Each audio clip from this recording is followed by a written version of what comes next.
Hola Roxana, sí, no te preocupes que lo tengo en cuenta. Igual traten de llegar.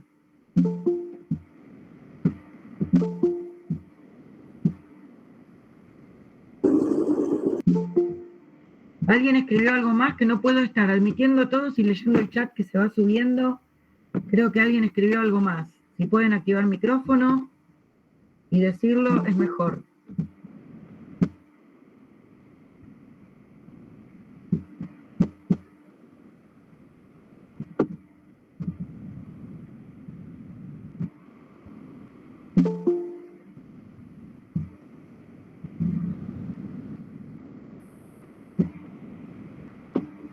Acá, Kiara Ríos.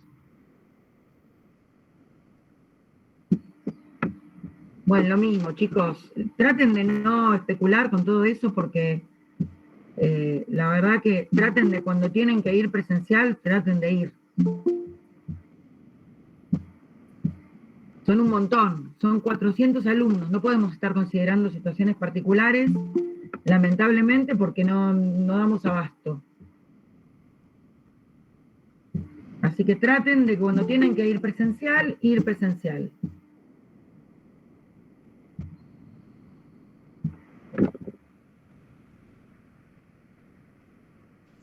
Hola, profe, buen día. Buen día, Patricio, ¿cómo andás?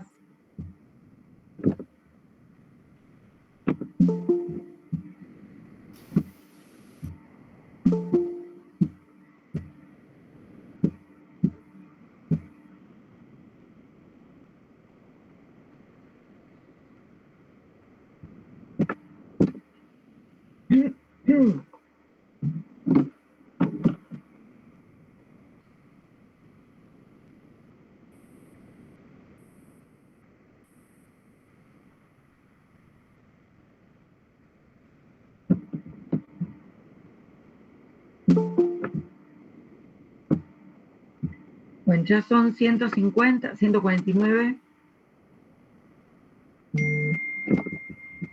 Profesora, una pregunta.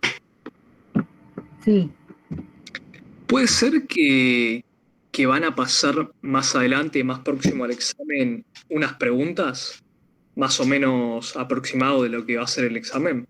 Mira, Marcelo, normalmente tenemos una guía, un cuestionario bastante extenso, como para que ustedes justamente se usa como guía para que cuando estudian puedan ponerle el foco a los temas que por ahí si no se distraen con temas que son menores y que en realidad para esos temas menores lo importante es que tengan el tema central, que no se concentren tanto en los temas periféricos, sino en los temas que son los centrales, para que los temas periféricos, que también los tienen que saber, los ubiquen en el lugar que corresponde. Así que muchas veces nos manejamos con ese cuestionario.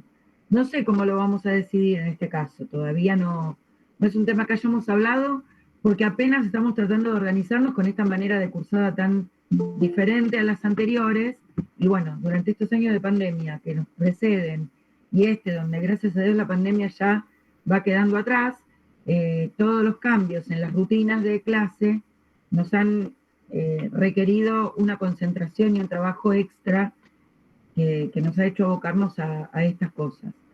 El cuestionario fue algo que manejamos, sí, en las cursadas anteriores. Pero, no sé, supongo que este año, en este cuatrimestre, haremos lo mismo. Calculo que sí. No te lo podría confirmar en este momento, porque no es algo que hayamos hablado entre todos. Así que ¿se ha hecho? Sí, pero no te lo puedo confirmar como que se siga haciendo. Supongo que sí. Claudia, ¿querés hablar? Muy bien que levantaste la mano. Te escuchamos, Claudia.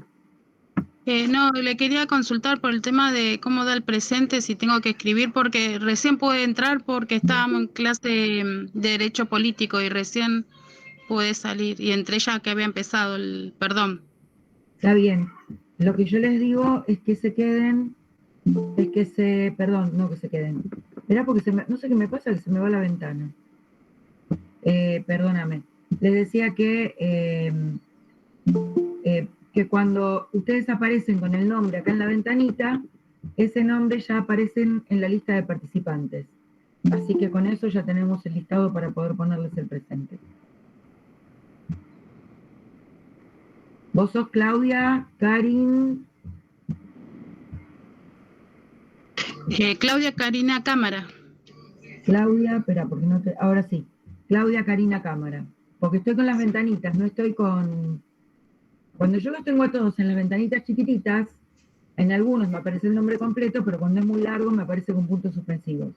Entonces, yo lo que hago es ir a la lista de participantes abajo, y ahí sí me aparecen todos. Por eso no me aparece el tuyo completo. Pero sí, Claudia Karina Cámara, ahí te veo. Perfecto. Listo. ¿Quedó claro? Podés bajar la mano, Claudia.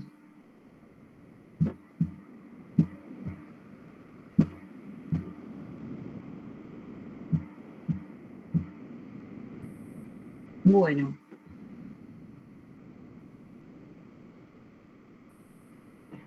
Bueno, 173 conectados, más yo.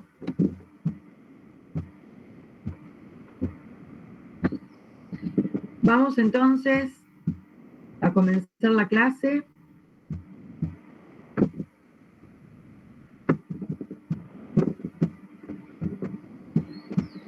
Y, como les decía, la clase de hoy, lo que vamos a trabajar es un repaso. Un repaso, o sea, una visión integral de todos los temas que hemos visto hasta la clase pasada. Ustedes ya terminaron con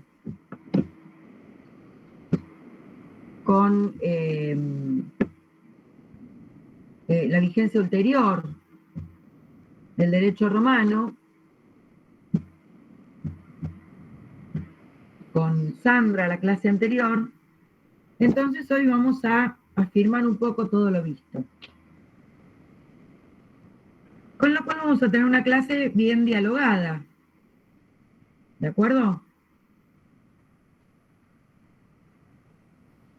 Sí, profe. Muy bien. Van a levantar la mano cuando tengan algo que aportar. Todo lo que digan va a ser muy enriquecedor. Aún lo que digan mal va a ser enriquecedor. Porque una de las formas de aprender es equivocarse, mostrar el error, reconocerlo y corregirlo. Así que si se equivocan, también eso es bienvenido.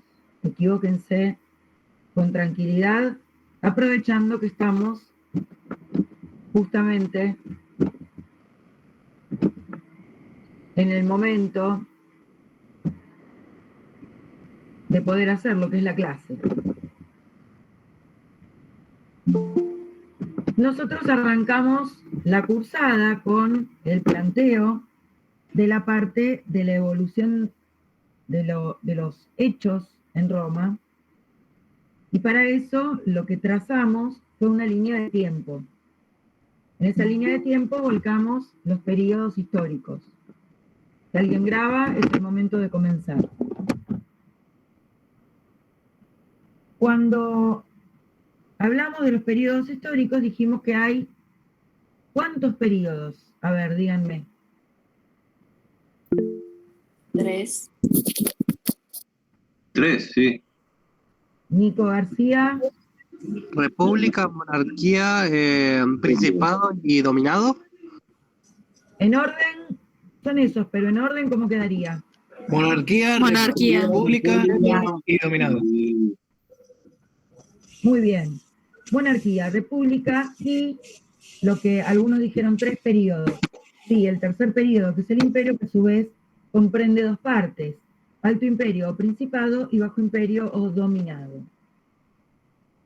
En este primer periodo, que es la monarquía, arrancamos con la fundación de Roma.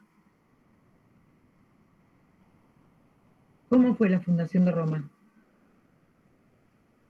Con Rómulo, con la muerte del hermano. Por un lado está el mito de la historia de los dos hermanos, que es como la leyenda, y por otro lado está lo que es la unión de las 3 tribus de esa zona. Muy bien. Jorge Aguilar.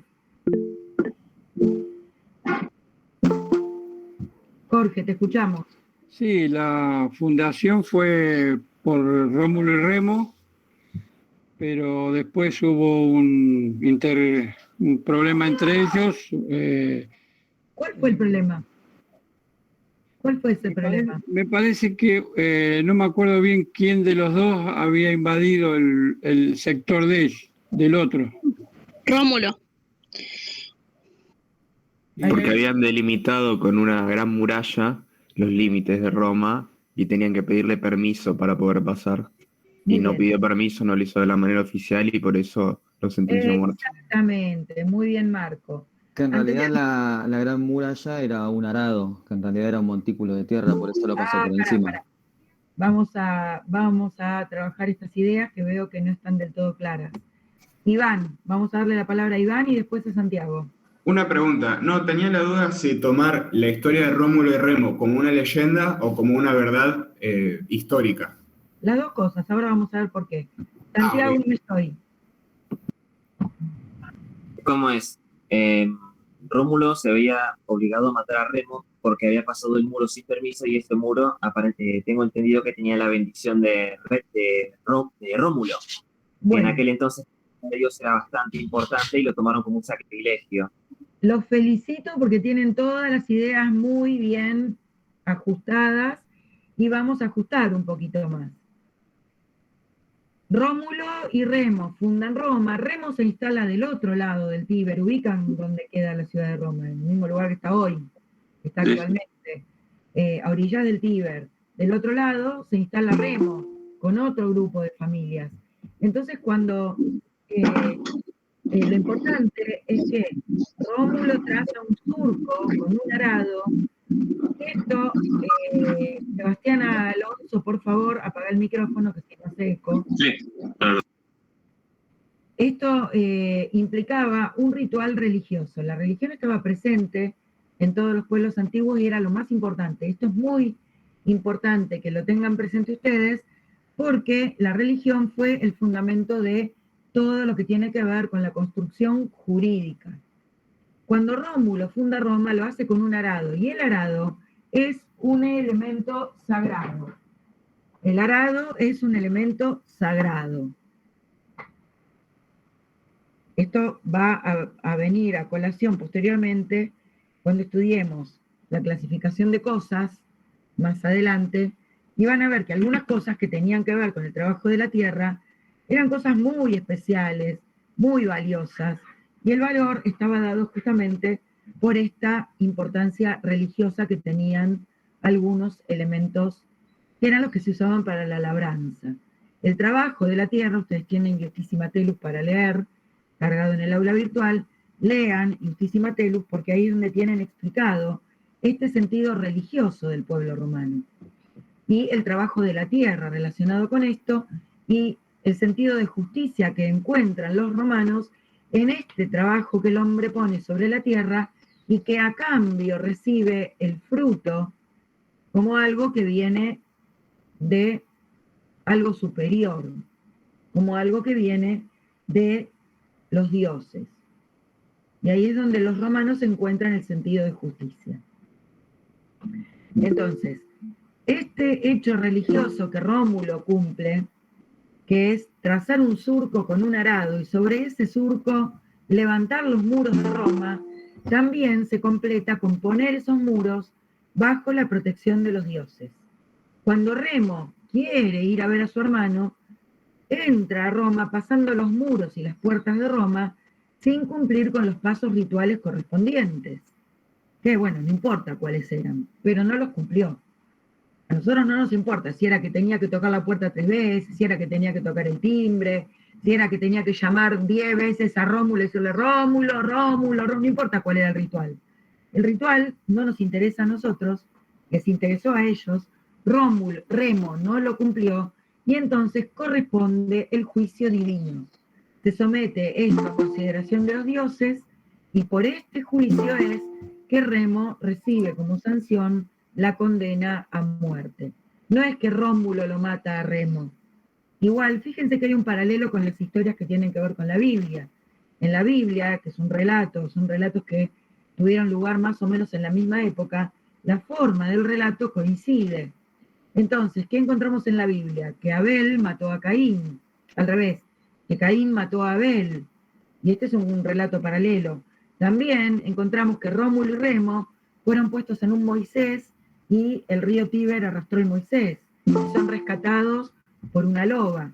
¿Qué dice la Biblia en lo que tiene que ver con estos libros, el libro del Génesis?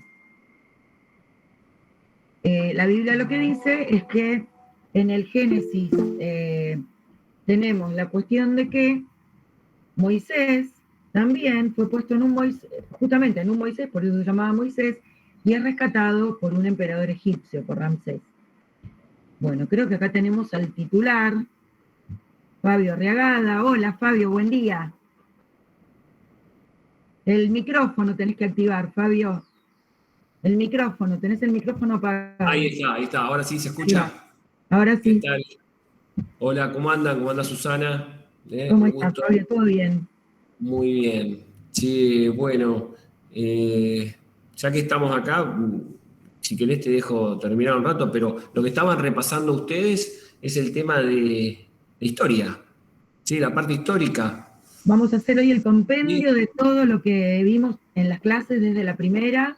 Yo no sé si este grupo ya me tuvo con alguna de las clases. No. No me tuvieron. Bueno.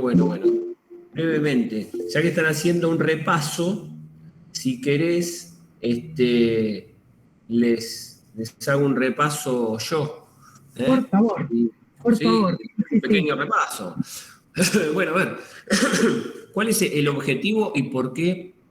Primero les diría por qué tenemos en las primeras unidades este tema de la parte histórica. ¿Para qué sirve? ¿Por qué? ¿Qué es lo que queremos ver?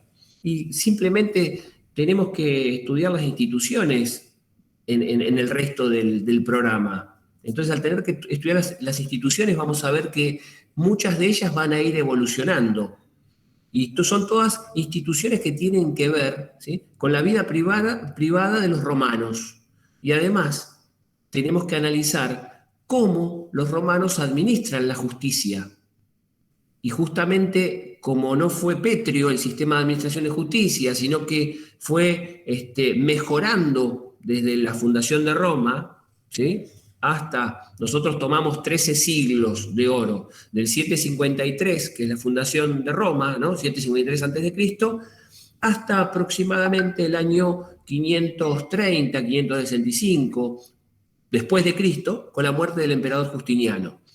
Pero en esa extensión de tiempo, en esos 13 siglos, existieron 3, ¿sí?, procesos o sistemas procesales diferentes. ¿Y qué analizamos en cada uno de los sistemas procesales? Las fuentes del derecho y los órganos productores de esas fuentes. Por ejemplo, hoy día, ¿cuál será nuestra fuente del derecho? A ver, ¿qué tengo acá? ¿Qué tengo? ¿Un código procesal? ¿Sí? A ver. ¿Un código civil? ¿Sí? Fuentes del derecho. Fuentes del derecho en la actualidad. Si uno analiza las fuentes del derecho, la ley, la doctrina, la costumbre, la jurisprudencia, ¿sí? Esas son las leyes con las que nosotros manejamos. Y fíjense que los romanos tenían fuentes del derecho en diferentes épocas. ¿Difieren esas fuentes? Sí, son distintas. Son distintas. ¿Por qué? Porque además van a ser diferentes los órganos productores de esas fuentes. ¿Sí?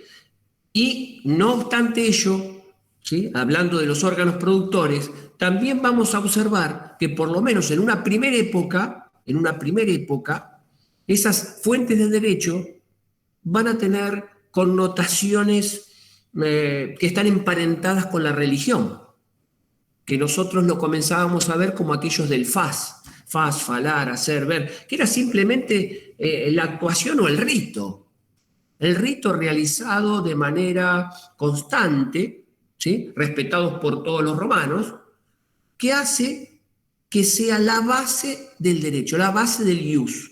Sí, no se cuestiona eso. Cuando hablábamos, por ejemplo, de analizar el vuelo de las aves o desentrañar, abrirle las entrañas a los animales para ver quién tiene o no, quién no tiene razón, mirar el color, el corazón, las vísceras, estamos realizando un rito ordálico, Estamos realizando un rito que vaya a saber, nada de acá no es cuestión de prueba. ¿De prueba de qué? Prueba del rito. Pero eso, y además si lo realizamos de manera constante, o sea, primero le consultamos a los augures, analizamos si es un día fasto que se puede administrar justicia, vemos que traigan los animales correctos para el sacrificio, ¿sí?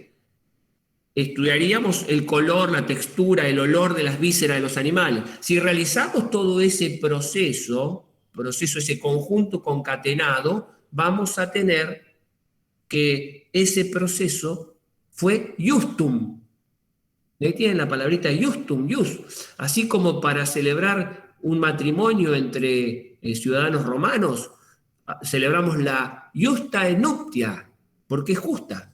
Una iusta et nuptia, de acuerdo al ius, de acuerdo al derecho. Y si tenemos que celebrar una guerra, ¿sí? y pedirle al colegio de los oficiales que manden un delegado para declararle la guerra al enemigo, vamos a comenzar con lo que se denomina iustum bellum, guerra justa. Los romanos no hacen una guerra si no es justa, y para hacer una guerra justa exige un rito. Y eso es lo que le da base, ¿sí? al derecho, base al ius. Fíjense que cuando ustedes estudiaron el tema del ius, veían que tenía varias acepciones, ius como derecho objetivo, ius como derecho subjetivo, ius todo aquello que está de acuerdo a. Y en este caso es lo que está de acuerdo a ¿qué? Al rito que han realizado en una primera época los pontífices, que eran ellos los encargados de administrar justicia. Entonces, fíjense que para la parte histórica es necesario conocer esos principios fundamentales, el modo en el que se desarrollaban, ¿sí? Las fuentes del derecho, los órganos productores, porque es lo que nos va a permitir a nosotros ver cuál es la herramienta con la que el pontífice, el pretor, el emperador en su momento van a impartir justicia. Pero el emperador sí, el emperador también, ayudado por el concilio de juristas, mediante un rescripto, sí, también. Pero para eso, tenemos que establecer dos líneas, o dos cuadros, si se quiere, sinópticos, que nosotros se los hemos dejado ahí para que ustedes lo vean. Uno está relacionado, una línea de tiempo, ¿no? Dividido de manera, una división política constitucional, donde estudiamos qué cosa. Primero que nada, cómo era la conformación de ese órgano político. Bueno, está dividido en monarquía, ¿sí? República e imperio. Fenómeno, monarquía, república e imperio. Del 753 al 509 la monarquía, del 509 ¿sí? al 27 la república, del 27 ¿sí? a la época del emperador Justiniano, por más que sabemos que seguía más allá, ¿no? El imperio, pero nosotros establecemos esos 13 siglos de oro. ¿Y qué estudiamos dentro de cada época? Dos cosas fundamentales. Primero, la conformación política. Y segundo, la conformación social. Esas herramientas nos van a permitir conocer luego, ¿sí? Lo que yo les decía, las instituciones y la administración de justicia en cada época. Fíjense. Cuando digo de conformación política, época de la monarquía, supongan, que tengo 4. ¿Cuáles son? El Rex, ¿sí? Por un lado, con todos los poderes que tiene el Rex, ¿sí? Que son muchos en la época más antigua. Fíjense que hasta es pontífice máximo, quiere decir que también tiene una función religiosa, militar, política, ¿sí? La judicial, tiene la judicial nada más y nada menos. Y va a haber una asamblea, en este caso los comicios tributos, también llamados tribados, ¿sí? Uno dice, bueno, estos son esos comicios, ¿sí? Que comenzaban de alguna manera a reunir a personas de acuerdo a su tribu, de acuerdo a dónde venían, dónde provenían, serán latinos o serán sabinos o etruscos, que justamente fueron los 3 reyes etruscos los que gobernaron el último tiempo en Roma, ¿no? Desde Numa Pompilio, Tulio Hostilio, Anco Marcio, y acá viene Tarquino el Antiguo, Servio Tulio y Tarquino el Soberbio. Esos 3 últimos, ¿sí?, fueron etruscos. Un etruscos que saben que sobresalen del resto porque son los primeros en conocer la aleación de los metales. Quiere decir que son los primeros en tener armas para poder defenderse. Bueno, sigamos entonces. Tenemos la composición política, hablamos de las asambleas, hablamos del Rex, tenemos el Senado. Tenemos el Senado. El Senado es la institución que va a abarcar o va a funcionar en todos los periodos. Claro, sí. Lo que pasa es que en la primera época los senadores eran no solamente elegidos por el Rex, sino que eran colaboradores del Rex, quienes aconsejaban al Rex. Ese poder de aconsejar lo va a mantener el Estado. Pero eran los más experimentados. La palabra senador, senil, viene de senil, de viejo, ¿no? De una persona experimentada, que sabe, que conoce. Es más, cuando se produce la vacancia en el Rex, es decir, fallece el Rex o lo matan, que era lo más común, no por muerte natural, nadie, lo mataban. ¿De dónde sale el sucesor? Del mismo Senado. ¿Sí? Y nombrarán en ese periodo de tiempo en que no tenemos un Rex, se nominará interregnum, ¿sí? Y se nombrará un interrex por 5 días. Un interrex. ¿De dónde sale de ahí? Y si no, nombramos a otro, hasta que se revele quién va a ser el Rex continuador. Bueno, eso es con respecto al Senado, que va a ir aumentando la cantidad de senadores, ¿sí?, de acuerdo a la época. Recordamos que en la época de Sila había como 1.200 senadores, una locura, pero sí, lo que ocurre es que en la época de la República, sobre todo, los senadores son ex magistrados. Y era común ver ex magistrados. Y el magistrado, ¿cuánto dura? Y señor, dura 1 año, ¿sí?, la magistratura. Y entonces, ¿qué hacemos con estos ex magistrados? Y aparecen en la lista de probables senadores. Tendrá después que pueden ser elegidos senadores. Son senadores.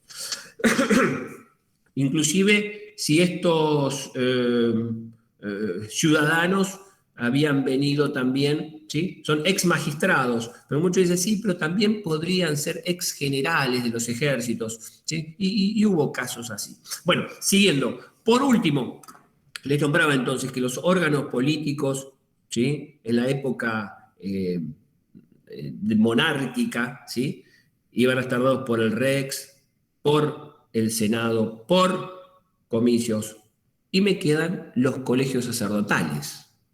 Ojo acá, ¿de qué colegio sacerdotal hablamos? ¿Hablamos de los Salios, de los Arbales, no, de las Vírgenes Vestales? No. ¿Cuál es el más importante de todos ellos? El resto hay que conocerlo, sí, seguro, porque tiene su función. El colegio de los augures tiene su función. Del colegio de los pontífices. ¿Por qué?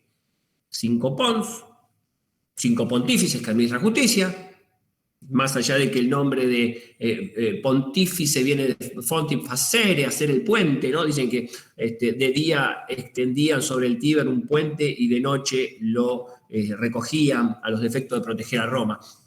Más allá de eso, los pontífices tienen la posibilidad, tienen el gusto, ¿sí?, de administrar justicia, tienen el gusto de establecer el calendario.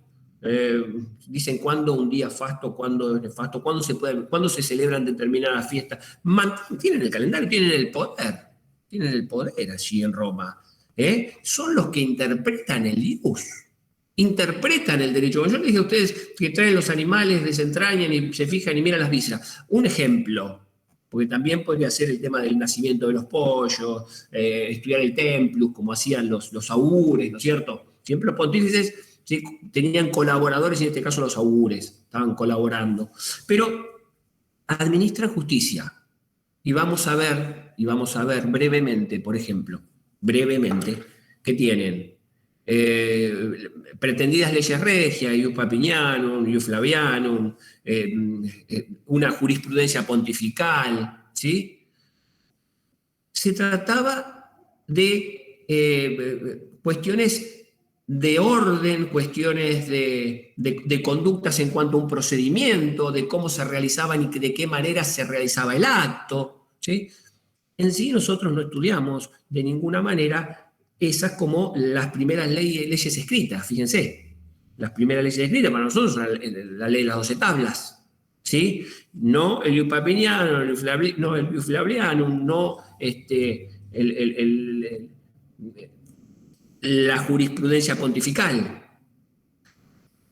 La cuestión es que se produce allá, ¿sí? Cuando accede al pontificado un plebeyo, se llamaba Tiberio Coruncanio. Cuando Tiberio Coruncanio, el primer plebeyo que asume el pontificado, da a conocer, fíjense que es una época todavía en la que la administración de justicia estaba en manos de los pontífices, da a conocer las acciones, es decir, le quita ese carácter de sacro, de religioso, para pasar a hacer algo profano y mostrarle cómo era este tema de la administración de justicia, que tenían que venir los testigos, de qué manera se realizaban. Tiberio Coruncanio da a conocer las acciones. Fue un avance muy importante dentro de la evolución del derecho. De hecho, nosotros cuando hacemos la clasificación de la evolución del derecho romano, esto marca un hito, ¿sí? Marca un hito en las fuentes del derecho. Quiere decir que tenemos sí. Disculpe que lo interrumpa. Hay gente que quiere entrar y está... No la dejamos, le impedimos la entrada, el ingreso. No queremos más gente. No, ahí le está dando el ingreso. Sí, los queremos. No me aparecía. Susana, Sí, no sé Susana, qué que entren. No me aparecían. Perdón. Acá bienvenidos a los últimos integrantes. Muy bien. Che, bueno, no voy a hablar mucho porque se me va la voz. Lamentablemente estoy sufriendo un dolor de garganta. Bien, entonces, ese es uno de los cuadros. Y el otro es la composición social. La composición social. Ustedes tienen que saber quiénes eran los patricios, quiénes eran los plebeyos, los clientes, en qué consistía este tema del patronatus, ver los libertos, quiénes eran los libertos, y obviamente los esclavos. Tal vez en esta primera etapa del estudio de la esclavitud, bueno, lo veremos cuando veamos, al igual que los libertos, cuando veamos persona, pero sí tienen que tener la idea de que un liberto es aquel que ha sido liberado, que en alguna vez fue esclavo por una justa causa de manumisión y luego fue manumitido, fue liberado. Manumisión, significa darle la libertad de esclavo. Es el modo por el cual se le da la libertad de esclavo. Es darle la libertad, es manumitirlo. Así, manus, viene de manus. Así como yo te puedo, ¿sí?, tomar y estás en mi poder, ¿sí?, así también te puedo liberar por una manumisión. Y vamos a ver modos después de manumisión, ¿eh? No todos los modos son iguales. Solemnes, no solemnes. Y lo bueno que tiene el derecho romano, al contrario de otros derechos, de otros pueblos, es que se puede ir mejorando la categoría y se van a ir mejorando los derechos y las personas pueden ir ascendiendo en su posición dentro de la ciudad de Roma, ¿sí? Pueden ir ascendiendo siempre. Hasta las cosas tienen una plenitud muchas veces, porque hay diferentes tipos de propiedad. El modo de adquirir una cosa, si vos lo adquirís de una forma, la propiedad va a denominarse, por ejemplo, quiritaria o va a denominarse bonitaria, pero si es un extranjero el que la adquiere, ya la cosa tiene otra connotación, inclusive otras defensas judiciales no son las mismas las defensas que se le otorgan a un extranjero, como tampoco, ya que esto viene a cuento, no resultan similares los procesos por los cuales un ciudadano romano va a ser administrado en cuanto a la justicia. Es decir, hay un proceso judicial propio de los ciudadanos romanos, ¿sí? Y hay procesos judiciales propios de los extranjeros. Esto se ve mucho más claro en la época de la República, ¿sí? Sobre todo cuando aparece el pretor urbano y el pretor peregrino. Vamos a tener dos tipos de pretorio, uno urbano y uno peregrino. Por eso es que ustedes tienen que conocer y saber las diferencias, ¿sí? Entre lo que es el ius civilis o derecho civil, ius gentium, derecho de gente, ius naturalis, derecho natural. Porque tienen que saber esto. Porque tienen además que saber, ¿sí? Cuando ven el término justitia, ese darle a cada uno lo suyo, y el término equidad, equitas, ese justo medio entre esas dos opciones, esa balanza, eso que nos permite axiológicamente decir es mejor la equidad, ¿sí? Que la justicia. Y ojo con esto, porque justicia, decían los romanos, podía cometerse una injuria aplicando a rajatablas la justicia, ¿no? Dura lex es lex, la ley es dura pero es la ley. O también sumum ius, summa injuria, aplicando a rajatablas el ius, podríamos cometer una injusticia. Pero claro, esa justicia es la que utilizan exclusivamente los ciudadanos romanos. No podrían utilizar de esa justicia los extranjeros. Por eso, para el extranjero, que no tiene la misma idiosincrasia que el romano, que no conoce las costumbres, que no conoce la lengua, que no sabe cuáles son las últimas disposiciones, el extranjero, ¿sí? Va a utilizar, no puede utilizar un derecho civil, va a utilizar del ius gentium, y además tampoco puede utilizar de la justitia del ciudadano romano, sino que va a utilizar de la equitas, ¿sí? Va a ser el pretor peregrino, por ejemplo, el encargado de decir, bueno, vamos a utilizar de la bona fides, vamos a utilizar la caritas, la pieitas, ¿sí? Y ese derecho de gentes, para ver cuál es la acción que más, ¿sí? Se arrime a lo que ellos conocen y saben. Bueno, esto ya lo van a ver más adelante. Vuelvo entonces con este tema de la composición social. Dijimos patricios, dijimos plebeyos, una situación entre patricios y plebeyos que dura nada más que 100 años. Es más, las leyes de tablas se dictan en cierta medida para tratar de darles derechos a todos que sean iguales y demás, pero se sale después la tabla 11 que prohíbe el matrimonio entre patricio y plebeyo, y al año se sanciona la lex canuleia que sí lo admite. Fíjense cómo estaba la situación. Una ley de las 12 tablas, que es necesario que ustedes sepan, por ejemplo, qué decían las 3 primeras tablas, qué decía la tabla cuarta, la quinta, sobre disposiciones sobre qué tiene, ¿no? Sobre el derecho privado y algunas disposiciones sobre el derecho público, sí, pero la mayoría son privados. Y está la forma de citar a juicio, ¿sí? In ius vocatio, cómo se cita en un lugar público, con testigos, hoy yendo a la casa con testigos, ambula y yo te voco, vamos, yo te cito a la justicia. Y ahí comienza todo el proceso judicial romano, obviamente un proceso que se realiza a la luz del día, un proceso que si no termina en el día tiene que reeditarse por completo al día siguiente, todo otra vez, ¿cierto? Pero esto lo dije ayer, no importa, pero no se terminó. Y así lo marca el ius dice eso, ya está, es el derecho, tiene que hacer todo otra vez. Bueno, pero fíjense otra cosa, ley de las 12 tablas. ¿Qué es la ley de las 12 tablas? Son fuentes del derecho. ¿Sí? Son fuentes del derecho. ¿Y cuál es el órgano productor de la ley de las 12 tablas?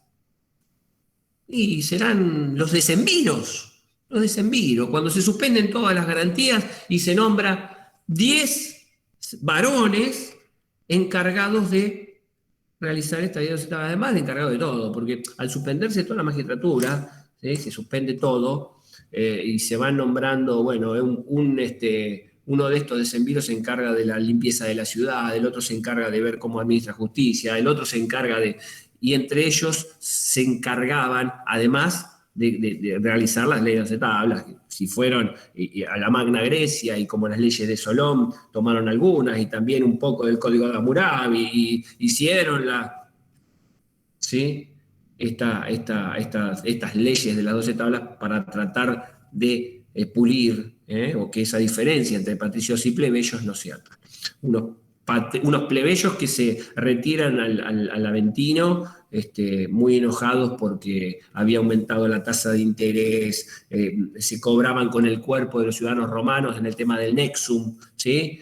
Fíjense que hasta el año 326, cuando desaparece el Nexum, 326 a.C., con la sanción de la Lex Poeteria Papiria, va a pasar un montón de tiempo, pero mientras tanto, ¿cómo se cobraban? Con el cuerpo de la persona. Vení acá, no me pagaste, te llevo a mi casa, te voy a dar alimentar con 1 libra de harina diaria y después 3 días consecutivos te voy a llevar al mercado a ver si aparece alguien que se apiade y pague la deuda por vos. Y si hay otros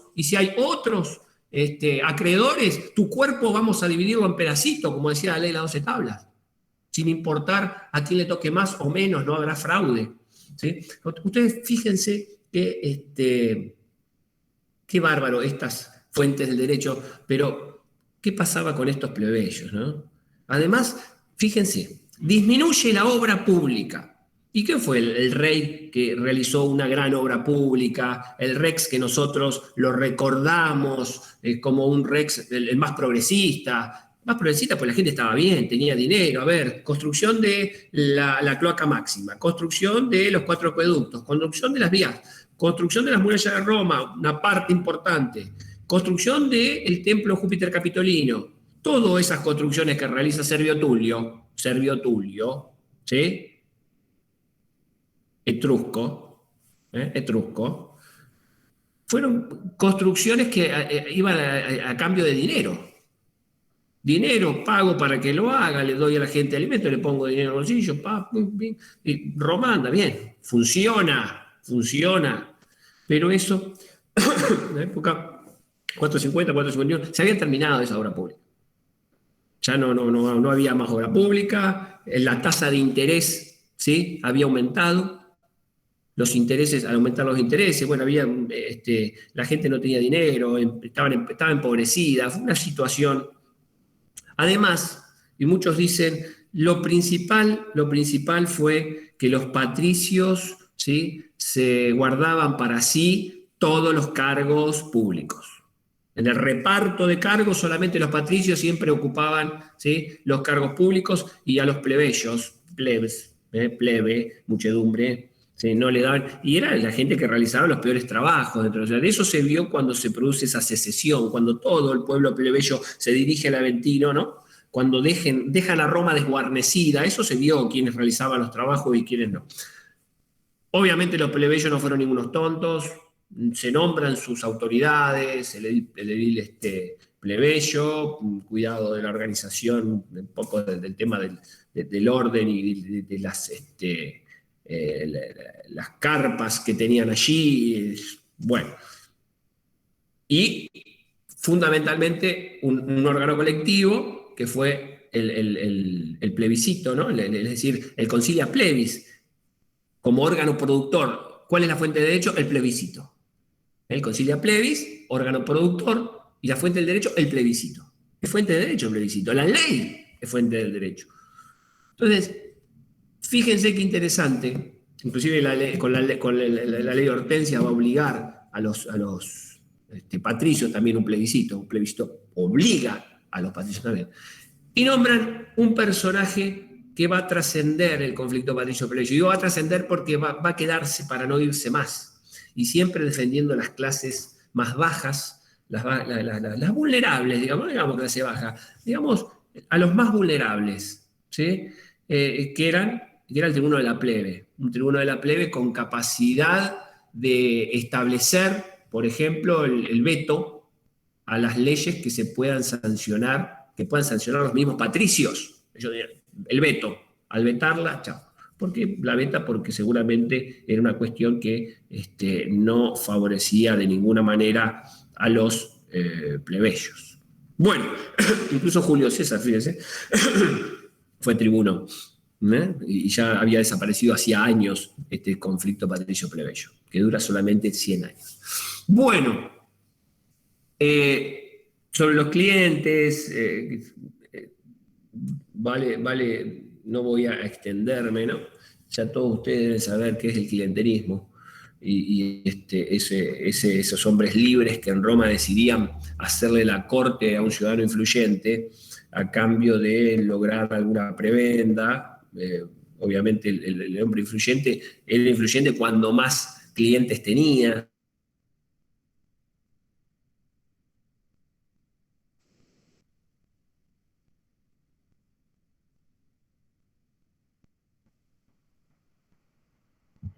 Se nos tildó, me parece, ¿no, el profe?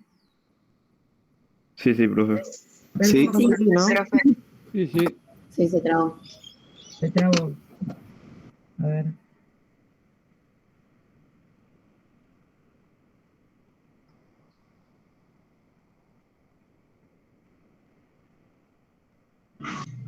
Profe, ¿podría explicar lo de clientes?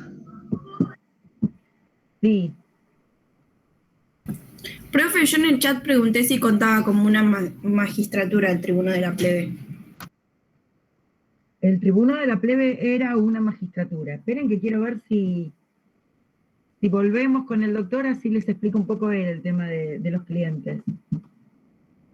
Cliente, la estructura social en la primera etapa, en la sociedad romana, estaba conformada por la clase alta, que era la clase de los patricios, la clase baja, que era la clase de los plebeyos, pero también dentro de lo que era la familia romana, a cuya cabeza estaba el pater, lo que aparecían dentro de las familias, ahí se desconectó, seguro se vuelve a conectar, eran los clientes.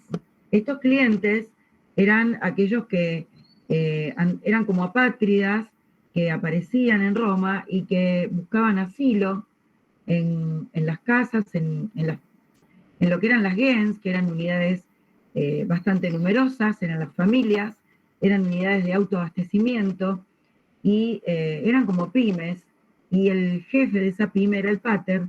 Cuando aparecían estas personas que no pertenecían a la familia, que eran extrañas y que querían incorporarse, el pater a cambio de trabajo les ofrecía techo y comida.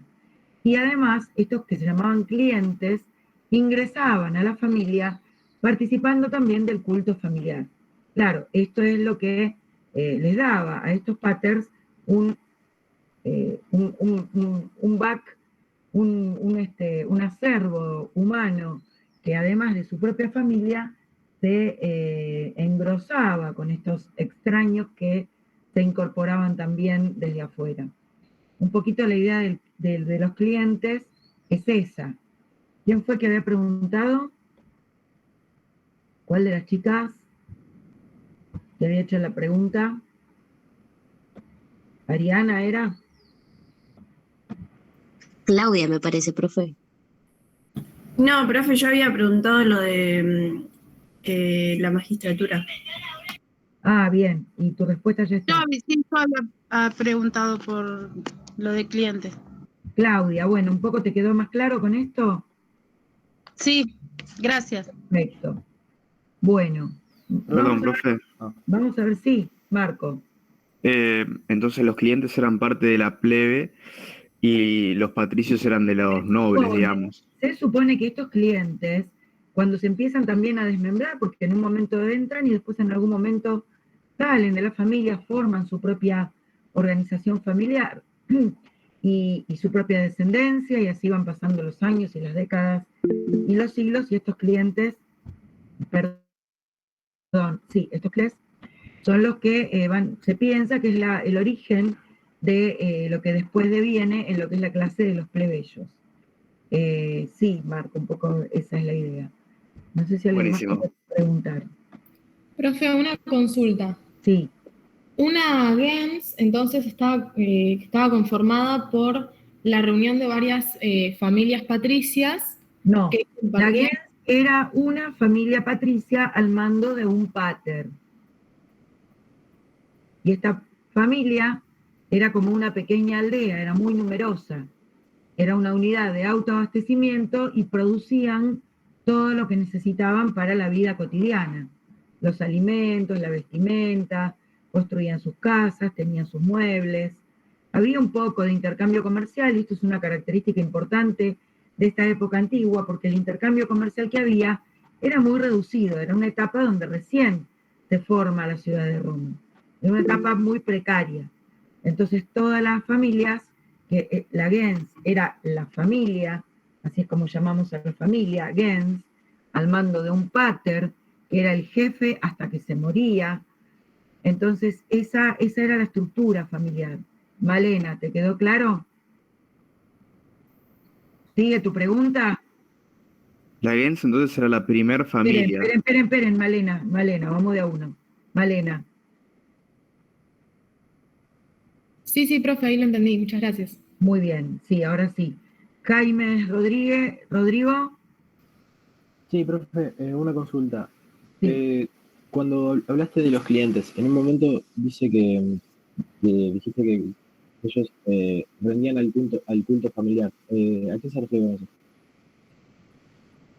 El culto familiar era algo propio de cada familia. La religión era una religión doméstica y el culto familiar consistía en rendir culto a los antepasados.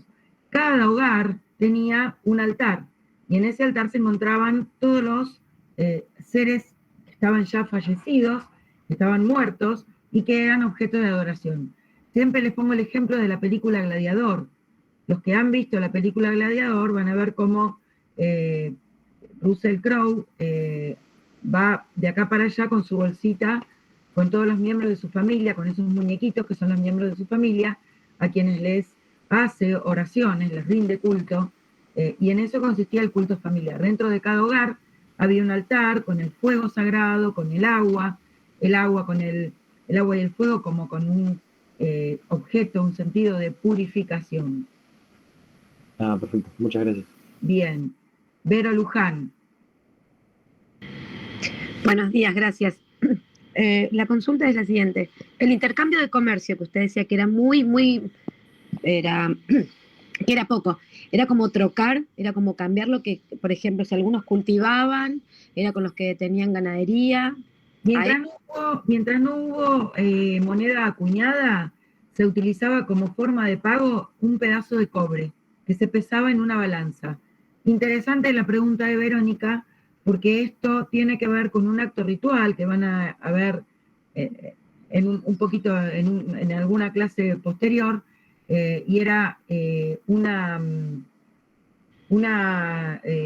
ritual del cual formaba parte un sujeto que era el que sostenía la balanza donde se pesaba ese trozo de cobre. Esto se siguió utilizando cuando se empieza a acuñar moneda, y de esa manera es como es el origen, el germen del ritual que después recibe el nombre de Manqui Patio. Uno de los que integran ese ritual es el Libri Pens, el que sostiene la balanza. Acá lo tenemos de nuevo al doctor Fabio Arriagada. Acá preguntaban, Fabio, algunas dudas que estuve evacuando, así que volvemos a escucharte. No sé si bueno, no. Vos sabés que estoy complicado con otro tema de acá. Pero nada, para ir finiquitando, ¿no?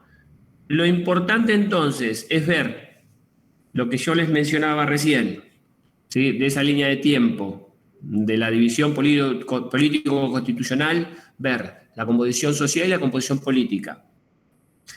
Y con respecto a la otra línea de tiempo, que es la de evolución del derecho romano, ¿sí? Que lo va a dividir en ese derecho romano quiritario, ¿sí? En el derecho romano clásico y el derecho romano posclásico. Lo importante es estudiar en cada uno de los periodos, ¿sí? Las fuentes del derecho y los órganos productores. Fuentes del derecho y órganos productores. Por ejemplo, ¿a qué me refiero? Cuando le digo órgano productor, supongan el comicio por centurias o centuriados. ¿Cuál es la fuente del derecho? La lex. ¿Qué lex? La lex rogata, donde se le pregunta al pueblo si acepta esa modificación, si acepta esa ley. Roga, pregunta, interroga, ¿no? Entonces el pueblo vota, pues si el antiquo no lo aceptamos, o si rogatio, entonces se sanciona, santio, si tiene una sanción. Pero bueno, esas son, ¿sí? los órganos productores y esas son las fuentes del derecho. A ver, el emperador, ¿cuál es como órgano productor, cuál es la fuente del derecho? Las constituciones imperiales, ¿sí? Y uno tiene que estudiar las clases de constituciones imperiales porque no son todas iguales, ¿eh? Decreta, rescripta, edicta, ¿sí? Privilegia. Tiene que estudiar los diferentes tipos de constituciones imperiales, porque no son todas iguales. Las dadas a los gobernadores de provincia. Bueno, entonces, no es muy difícil, lo importante es que ustedes le pongan color igual que cuando estudian, ojo, cuando estudian los edictos de los magistrados, ¿no? El tema del edicto del magistrado es fundamental. Bueno, ¿por qué va a ser fundamental? Porque es quien administra justicia. Miren, de la parte pública, yo creo que el personaje más importante de la materia de derecho romano es el pretor. Y la parte privada, que luego vamos a ver, es el pater familia. ¿Sí? A partir de allí, nosotros vamos a ver todas las connotaciones y las injerencias que tienen, tanto el pretor, la administración de justicia, porque este es un derecho de acciones, el derecho romano es un derecho de acciones, y la injerencia que tiene el pater familia en todo el desarrollo civil romano. Pater familia, veremos, por ejemplo, si es persona, por qué es persona, las diferentes situaciones, si adquirió bienes, si vendió, si se casó, si tuvo hijos, cómo es la relación con los hijos, si se murió, si dejó testamento, no dejó testamento. Pero básicamente por eso tienen que ver este tema de los órganos productores y las fuentes del derecho en cada uno de los periodos. Bueno, Susana, yo los dejo, para mí fue un placer, un gusto, ¿sí? Estar hablando y viéndolos a ustedes. Ya vamos a encontrarnos nuevamente en otra oportunidad seguramente. Después quedo en pasarles una actividad que vamos a desarrollar dentro de poco, ¿sí? Espero que sea la actividad en este horario y que todos se puedan conectar. Tal vez podríamos hacer justamente virtual y en forma híbrida, ¿no? Pero bueno, vamos a desarrollar una actividad a la que ustedes van a estar obligadamente invitados. Quiere decir que sí o sí van a tener que estar. Bueno, Susana, te mando un abrazo desde acá. Que estén bien. Chicos, chicas, chiques. Gracias, Fabio. Te mando un beso. Un beso, un beso. Un abrazo. Chao, profe. Hasta luego. Chao, profe. Bueno, a ver. ¿Qué duda quedó pendiente? ¿Y qué dudas surgen ahora? Vamos a terminar un poquito de cerrar la idea. Verónica. Vamos a escuchar a Verónica. Bien, no, recién acaba de decir, el profesor antes de retirarse, que era de la parte privada el pater familia y de la administración de justicia, no pude saber cómo lo llamaba. Pretor, ahí va, ahí me acordé, gracias. Está bien, está bien. Muchas gracias. Julieta. Hola, profesora. Mi consulta es, con lo que ha dicho el doctor, lo del plebiscito. Esto ocurre todo en monarquía, ¿no? No. Los plebiscitos aparecen con el reconocimiento de los concilia plebis, es decir, las reuniones de los plebeyos, a partir de la secesión plebeya, cuando se rebelan contra los patricios, se retiran al Monte Sacro y deciden que no van a hacer más lo que los patricios les pidan, siempre que sigan, si es que los patricios continúan con esas ejecuciones inhumanas. Cuando decimos ejecución, hablamos de ejecutar ¿qué? Las deudas que los deudores no estaban pagando, y estos deudores todos correspondían a la clase de los plebeyos. Cuando los plebeyos se rebelan y se retiran al Monte Sacro, de a poco empiezan a negociar con los patricios, y los patricios le van a reconocer, por un lado, la existencia, institucionalmente hablando, de estas reuniones de los plebeyos, estas asambleas de los plebeyos, que junto con los comicios, que ya sabemos que los comicios eran las asambleas de todo el pueblo, patricios y plebeyos, pero aquí hay intereses propios de los plebeyos, que es que no quieren seguir siendo sometidos de manera así extrema. Entonces, una de las cosas que empiezan a obtener es el reconocimiento de sus reuniones como algo institucional, como un órgano que son los concilia plebis. Estos concilia plebis o concilios de los plebeyos, consejos o asambleas de los plebeyos, van a ser los que van a producir una de las fuentes del derecho, que son los plebiscitos. Y cuando empiezan a existir es a partir del año 494 a.C. Es un momento en que ya se da por comenzado el periodo de la República, ya no hay más reyes y ya de a poco empiezan a organizarse las magistraturas como órgano de gobierno, que sería el que va a reemplazar, cuando con el correr del tiempo se van consolidando, los magistrados. ¿Sí? ¿Queda claro esto? Clarísimo, gracias. Perfecto. Leticia. Leticia Gómez, te escuchamos. Hola, profe. Hola. Una consulta. Lo de la ley de las 12 tablas, ¿lo vamos a ver más adelante? La ley de las 12 tablas ya te lo tienen que haber visto. Vos, Leticia, ¿con quién tuviste clases hasta ahora? Presencial tuvimos siempre con vos y virtual tuvimos el otro día con Sandra, ¿puede ser? Perfecto. La ley de las 12 tablas, bien, es la fuente de derecho que supuestamente lo estudiamos junto con los primeros periodos, o bien, en mi caso, yo cuando doy las clases se las doy, ahí fue donde tuvimos un poco un desacomodo con los profesores, porque el orden en que damos los temas no siempre es el mismo, y hemos tenido en estas primeras clases una rotación de grupos. Entonces, como cada uno tiene su estilo diferente de dar las clases, ahí como que muy bien, Leticia, tu comentario, y muy importante, porque la ley de las 12 tablas es como que, en tu caso, evidentemente, quedó un poco de costadito. La ley de las 12 tablas es otra de las conquistas de los plebeyos. Aparece como una conquista de los plebeyos, muy importante. Es la importancia que tiene, que es la primera norma escrita. El doctor Arriagada recién les comentó un poquito. Es la primera norma escrita.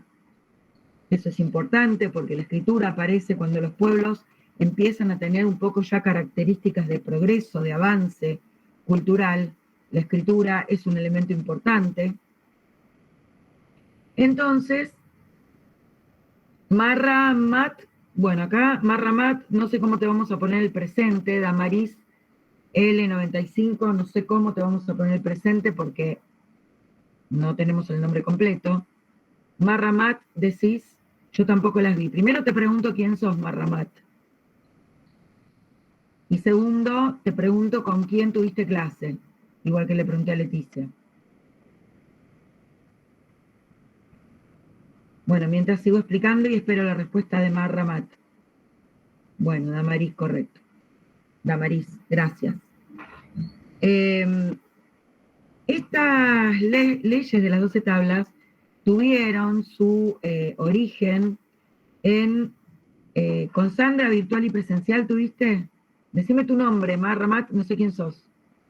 Estas leyes de las 12 tablas que se sancionan en el 450 a.C., y que son elaboradas por esta magistratura extraordinaria, que es el decemvirato. Ah, Matías, muy bien.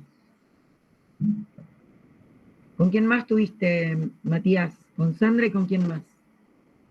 Esta ley de las 12 tablas se sanciona en el 450 a.C. La elabora este órgano, que es una magistratura extraordinaria, que es el decemvirato, 10 vires, 10 varones,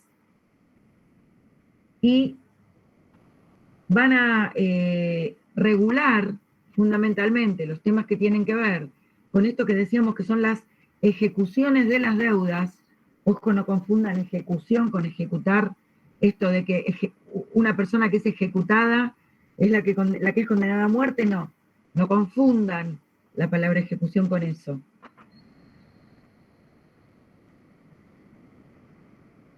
Ejecución quiere decir ejecutar la deuda. Hoy hablamos de juicio ejecutivo. Entonces, ¿qué es lo que regulaba la ley de las 12 tablas? Todo el procedimiento que había que seguir para garantizar la defensa de estos deudores que a veces no eran llamados de la manera adecuada, no eran convocados para defenderse y decir, no pagué, pero voy a pagar, por ejemplo. Matías, con Sabrina tuviste. No, con Adriana debes haber tenido. Bien. Entonces, junto con esto,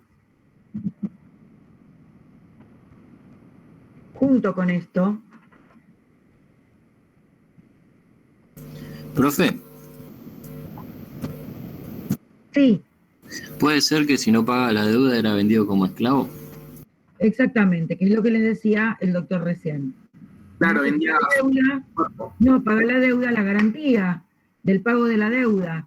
Hoy, la garantía del pago de una deuda en un contrato de alquiler, por ejemplo, tenemos un garante. Pero en aquella época, la garantía se daba con el mismo cuerpo. La misma persona en sí, con su cuerpo, garantizaba que iba a pagar. Entonces, si no pagaba, ¿contra quién se iba? Hoy en día se va contra el garante, contra el patrimonio, se traba inhibición de bienes, se embargan los bienes, perdón, la inhibición de la persona y el embargo de los bienes, pero en aquella época se iba contra la persona del deudor. No está el monto que debía entregarse como pago de la deuda, entonces te tomo a vos, que sos el que tenías que haberlo hecho. Por eso es que se los vendía como esclavos, la prisión por deudas, que no era prisión, porque no se los ponía en prisión, se los vendía como esclavos, eso no era prisión, está mal dicho, prisión por deudas. Bien, las leyes regias, sí. En realidad, Marco, las leyes regias no se sabe muy bien qué eran, pero eran fuentes de derecho que emanaban del rey, por eso se llaman regias. La palabra ley tiene un sentido amplio, pero a su vez vamos a verla como fuente de derecho, así como vertebral, en el periodo de la República, que eran las leyes rogadas y que eran sancionadas en los comicios. Hacían otras cosas los comicios también, pero lo que hacían fundamentalmente en la República, los comicios, era elaborar leyes, a propuesta, a ruego, por eso leyes rogadas, a ruego de un magistrado. El ruego era el pedido, el planteo, a eso se le llamaba rogatio o ruego, y por eso las leyes que finalmente eran consideradas y aprobadas para poder entrar en vigencia por el comicio, se llamaban leyes rogadas, a propuesta, a ruego, rogatio, hecha por el magistrado. La de las 12 tablas es elaborada por la magistratura extraordinaria del decemvirato. Es diferente, pero también se le van a llamar leyes a esas constituciones imperiales que emanaban del emperador en el último periodo, y que también se refirió el doctor hace un ratito, esas constituciones imperiales, cuando termina el periodo del imperio ya van a recibir el nombre de leyes o leyes también. Por eso vemos que ley, vamos a verla que aparece en diferentes situaciones. La ley del periodo de la República emanada del comicio es a la que Gallo, jurista clásico, define como lo que el pueblo ordena y establece.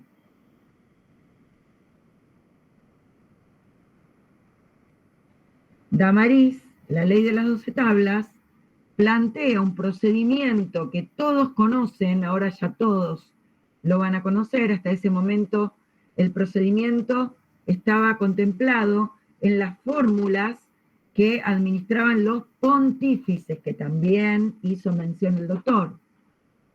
Las fórmulas jurídicas en la época de la monarquía estaban en manos de los pontífices. Y los plebeyos, porque los pontífices solo podían ser patricios, los plebeyos no sabían cuáles eran esas fórmulas. Entonces era la palabra de uno contra la palabra del otro. Las fuentes de derecho en esa época, si bien estaban en esas fórmulas que guardaban los pontífices, era una fuente de derecho consuetudinaria, es decir, que se basaba en las costumbres, mores maiorum, y que eran orales. A partir de las 12 tablas queda todo plasmado en algo escrito, y se dispone paso a paso cómo se debe citar al deudor, cómo debe presentarse el deudor, cuáles son las respuestas que el deudor puede dar, y queda todo clarito. No está bien, Damaris, decir procedimiento de esclavitud. Es un procedimiento que termina con la venta del deudor como esclavo.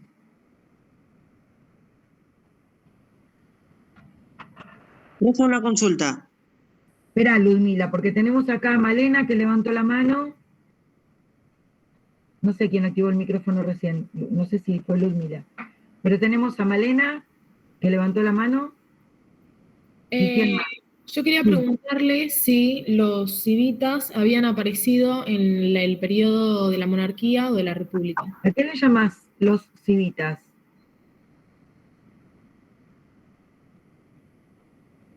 Malena. Los menciona en el libro. ¿Qué dice el libro? Léeme la frase completa.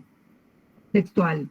Dice, aparecen en la parte del conflicto patricio y la transición a la república, y dice que es una palabra derivada de civis, ciudadano, miembro de una comunidad, que indica ciudadanía en sus dos acepciones. A, cualidad o condición de civis. B, conjunto o universalidad de todos los cives. Bien. A lo que vos te estás recibiendo, a lo que estás refiriéndote, Malena, es a las civitas, que es el término latín que traducimos como ciudad. Eso es las civitas. Los habitantes de esa ciudad, en latín, se van a llamar cives. Y de ahí deriva el tipo de normas que, bien, todas estas cosas que ustedes traen vienen bárbaro, porque es la mejor manera de repasar, sin tener que volver a explicar todo desde cero. Civitas es ciudad, los habitantes son los cives, ciudadanos, y a los que el derecho que rige a estos ciudadanos es el ius, o derecho, civile. Ius civile. Ese ius civile es un derecho que tiene característica de personalista. El ius civile es el de los cives, y va con el ciudadano a cualquier parte del planeta que el ciudadano vaya. Es un sistema personalista, un sistema de leyes personalistas, el que rige en ese momento, que es distinto al que rige hoy en día en nuestro país. Nosotros tenemos un sistema de leyes que es territorialista. La ley rige en el territorio. Si nos vamos a España, no nos llega el derecho a nosotros. Nosotros tenemos que ajustarnos a las normas de España cuando estamos allá. Hoy en día el sistema vigente es el territorialista. En la época de Roma era diferente, era un derecho personalista. Junto con este ius civile, que era el derecho de los romanos, de los cives, existían lo que los romanos llamaron el ius gentium, o derecho de gentes. Y este derecho de gentes, justamente por este sistema personalista, era el conjunto de normas que regía en cada uno de los otros pueblos, que eran los pueblos extranjeros. Porque recordemos que cuando los pueblos que no son romanos quedan bajo la administración de Roma, integran la República Romana en el segundo periodo, que es el de la República, como producto de las conquistas que Roma hace, conquistas bélicas o conquistas pacíficas. Ojo, porque hay las dos formas de incorporar pueblos a la administración de Roma, a través de la guerra o también a través de la paz. A veces los pueblos pactaban con Roma. Más allá de cuál fuera la forma, son pueblos que son extranjeros, que mantienen su nacionalidad, que mantienen su forma de vida, su derecho fundamentalmente, y ese derecho compone lo que los romanos llamaron el ius gentium. Cada pueblo seguía teniendo su propio derecho.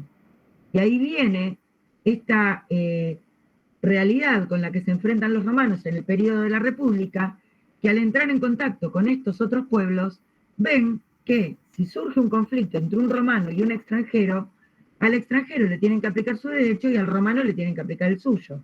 ¿Cómo resuelven esta cuestión cuando se encuentran por primera vez con Marco Tulio Cicerón, que se encuentra, Marco Tulio Cicerón no, pero Cayo Cornelio Estrabo, que dice, uy, le vendí un buey a este habitante de la Hispania, ¿Y cómo hago para que me pague? Entonces va al pretor peregrino, que es el pretor el pretor se encarga de resolver los conflictos entre particulares. El pretor urbano se encarga de los conflictos entre romanos. Cuando empiezan a aparecer los conflictos donde no son solo romanos, sino que entran en contacto con estos otros pueblos, el que va a resolver estos conflictos es el pretor peregrino.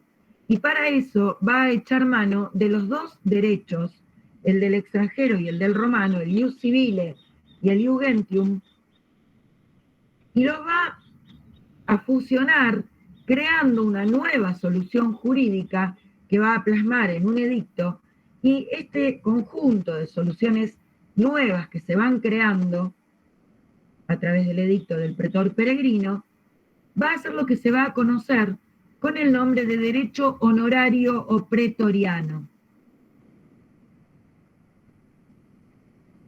¿Queda claro ahora, Malena?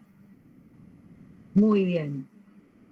Ahora sí, escucho a los que siguen. ¿Quién más levantó la mano?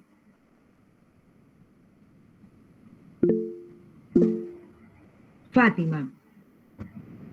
Escuchamos. Nosotros tuvimos clase con el profesor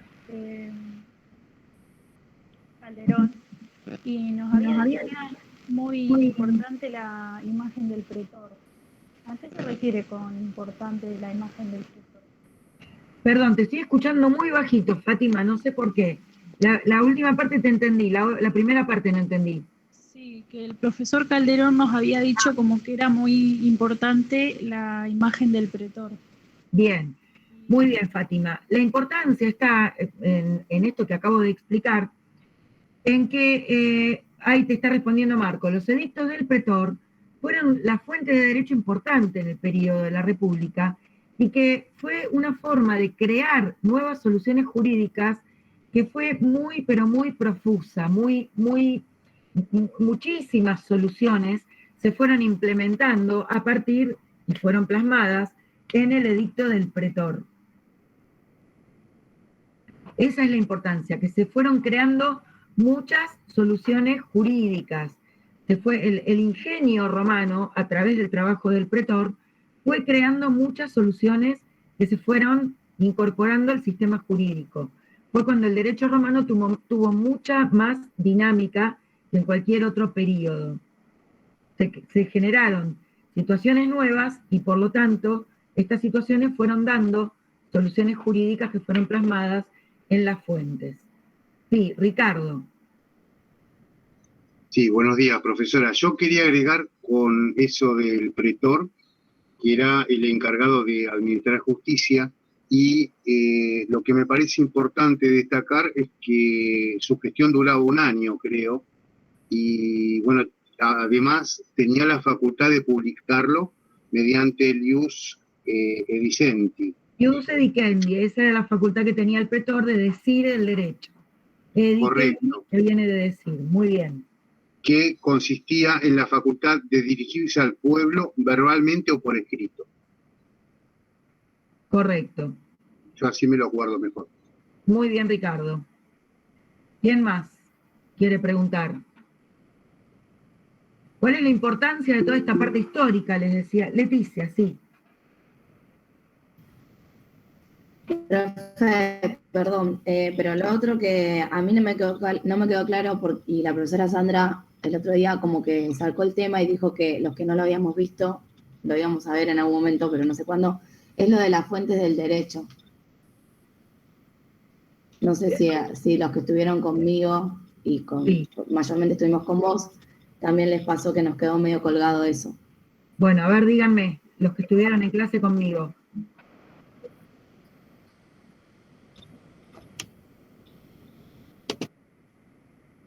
¿A nadie más le quedó colgado, solo a Leticia?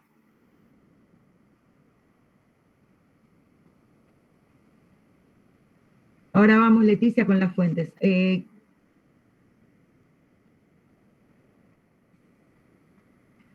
A ver, ahí estoy leyendo lo que escriben. Explicó muy poquito el doctor Arriagada, el ius y el fa son conceptos fundamentales. La producción de fuentes que está dada por la estructura sociopolítica, y que yo, la última clase que estuve con ustedes fue cuando, el viernes pasado, ¿no?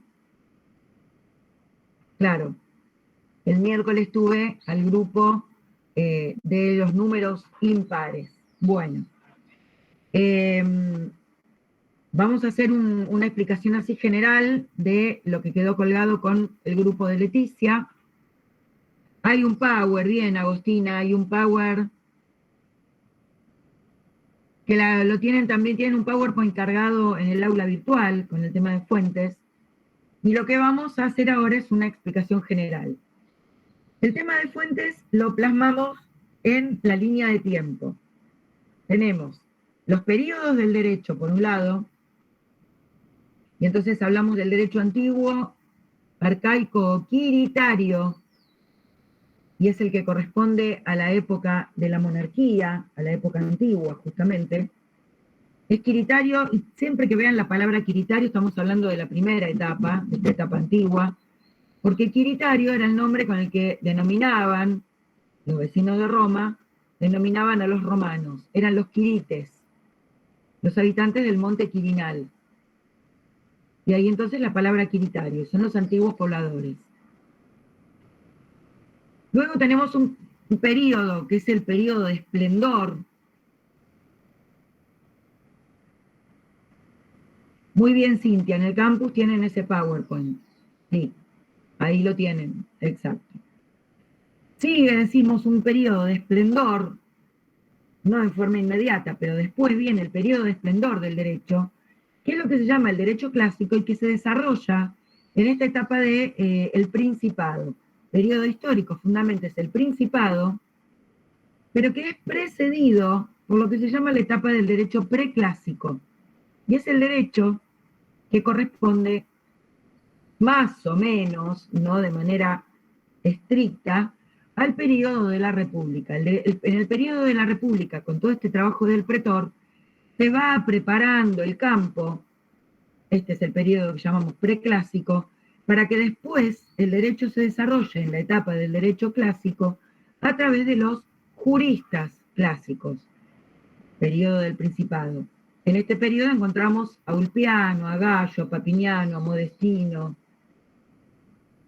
Y después, en el último periodo, que es el periodo del nominado, decimos que ese periodo del derecho va a ser el llamado derecho postclásico.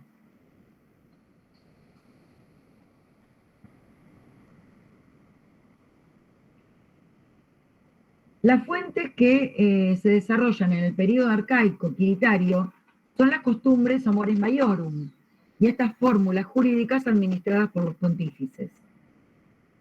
Se sanciona luego la ley de las 12 tablas, primera norma escrita, y con eso comienza la República, que con su estructura política, magistratura, senado, comicios, concilia plebis, completada por lo social, que es la figura de los jurisprudentes, vamos a ver que las fuentes de derecho en este periodo de la República son, en orden según la estructura política, los edictos del magistrado, los senado consultos del Senado,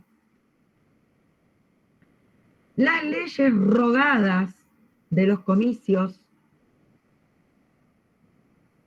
los plebiscitos de los concilia plebis y la doctrina elaborada por los jurisprudentes.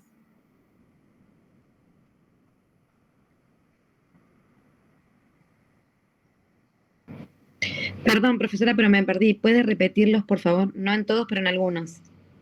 Vamos de nuevo. Las fuentes de derecho en la República son el edicto del magistrado, el primer órgano de gobierno que mencionamos cuando explicamos la estructura política, el edicto del magistrado, el senado consulto del Senado, la ley rogada de los comicios,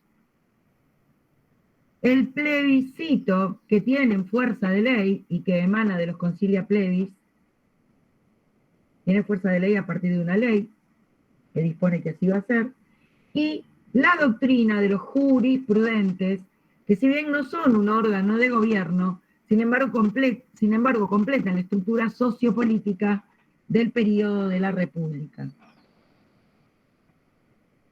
Doctrina que no es vinculante, igual que hoy en día, pero que todos siguen esto que dicen los jurisprudentes cuando establecen doctrina. Hay que hacer esto, dicen los jurisprudentes. No es obligatorio, no es vinculante, pero lo dicen los jurisprudentes que son los que saben, así que vamos a hacer lo que dicen. Bueno, antes de continuar, Rodrigo, levantaste la mano. Sí, profe, con el tema de los jurisprudentes, ¿tendrían que ser los que saben de justicia, los jueces, digamos? No, no hay jueces. El juez era un órgano particular. Okay. Ya lo vamos a ver cuando estudiemos procedimiento, pero el jurisprudente era el hombre prudente que podía decir el derecho. Eran personas que tenían una vocación especial, una sabiduría, esa cosa. ¿Vieron cuando uno dice, uy, mira, este nunca estudió medicina, pero tendría que dedicarse a estudiar medicina para poder tener el título de médico porque tiene una vocación que sabe cómo resolver todas las cuestiones, entiende un montón cómo funciona el aparato digestivo, es un capo, tiene una vocación particular. Alguien que nunca estudió como contador, pero sabe cómo administrar una empresa. Nadie no estudió administración de empresas, pero tiene una vocación especial. Bueno, estos jurisprudentes eran los que se dedicaban a estudiar el derecho por su cuenta, de manera particular, y que, como era muy sabio todo lo que indicaban, no había universidades en aquella época, entonces eran a los que se les daba esta credibilidad, y lo que decían era esta doctrina que establecían y daban como base. Y son los que aparecen, Rodrigo, y a todos, estos jurisprudentes aparecen en el período de la República reemplazando la función que tenían en la monarquía los pontífices. ¿Por qué? Porque en este período de la República el derecho se laiciza, se desprende de lo religioso, se hace laico. ¿Y quién es el encargado de decir todo esto que hay que hacer? Ahora, en este momento, los jurisprudentes. Muchas Bueno, gracias. Federico. Profesora, esa facultad de poder decir el derecho, ¿era el ius edicendi? El ius edicendi era la atribución puntual que tenían los pretores, o los magistrados que decían derecho. Otra atribución que tenían los pretores y otros magistrados era el imperium, es decir, que lo que decían había que obedecerlo.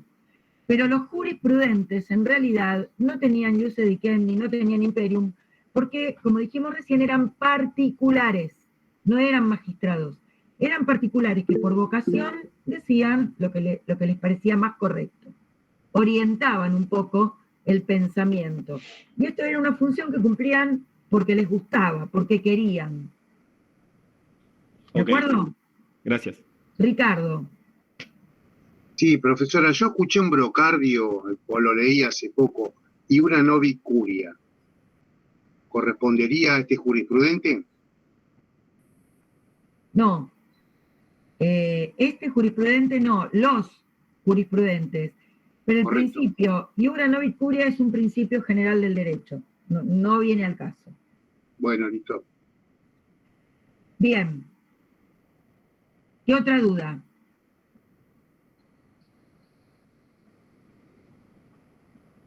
Perdón, estaba pensando en qué me había quedado. Fuente del derecho.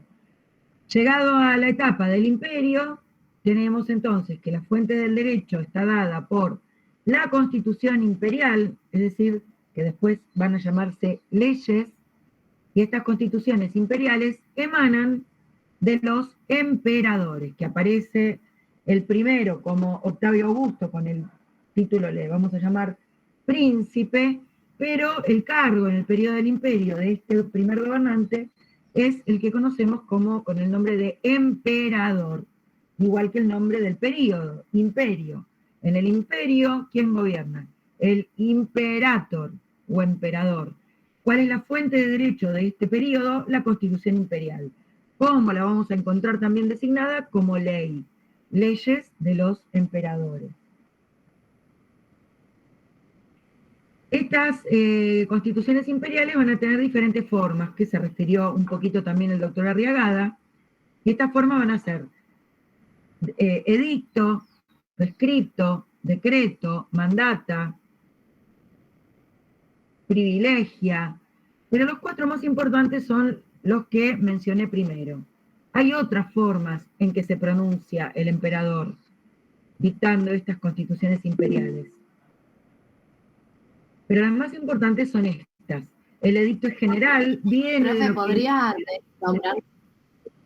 ¿Cómo, Leticia? Sí, las podría nombrar de vuelta las 4 formas. Sí.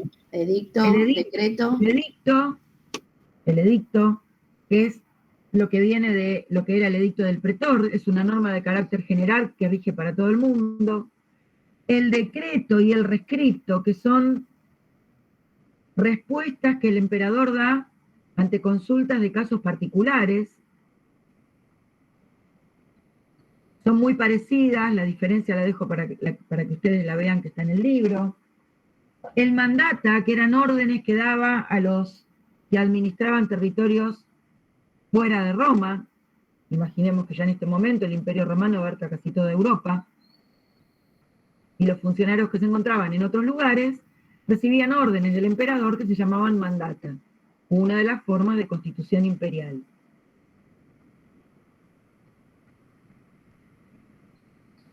Cuando hacemos un repaso de todas estas fuentes, vamos a ver que tenemos, además de las que acabamos de mencionar, y la ley de las 12 tablas, que también un poco explicamos, aparecen un par de normas importantes. No hubo muchas leyes durante toda esta historia de Roma. No es como nuestro sistema, que tenemos ya casi 30.000 leyes, algunas derogadas, otras vigentes, otras son modificaciones, pero son muchísimas leyes en 200 años. Y los romanos, en todo el periodo que nosotros tomamos, desde siglo VIII a.C., cuando se funda Roma, hasta siglo VI después de Cristo, cuando muere Justiniano, se habrán sancionado como mucho 1000 leyes. No tuvieron muchas leyes. Y esto está bueno, porque la gran profusión de leyes lo que genera es confusión. Sí tuvieron muchas sanciones de edictos, del edicto del pretor en la época de la República, y esta forma que es asumida, absorbida por el emperador en el periodo del imperio.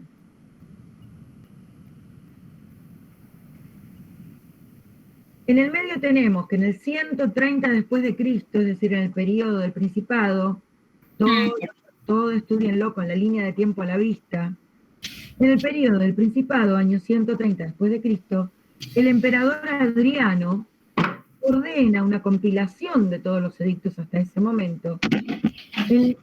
A uno de los juristas clásicos, que fue el jurista Salvio Juliano. Y la obra que resulta de esta compilación de Salvio Juliano, Kiara, si no vas a hablar, apaga el micrófono, Kiara Lourdes. La obra que resulta de esta compilación es el Edicto Perpetuo de Salvio Juliano, con B corta, Salvio Juliano.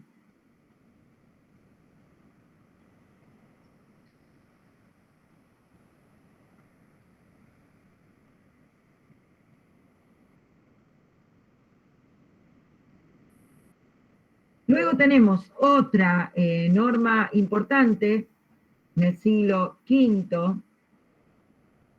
año 426 después de Cristo, que es lo que se llama Ley de Citas. Gracias, Matías, por escribir. Ley de Citas. La Ley de Citas tiene lugar en la época ya del dominado,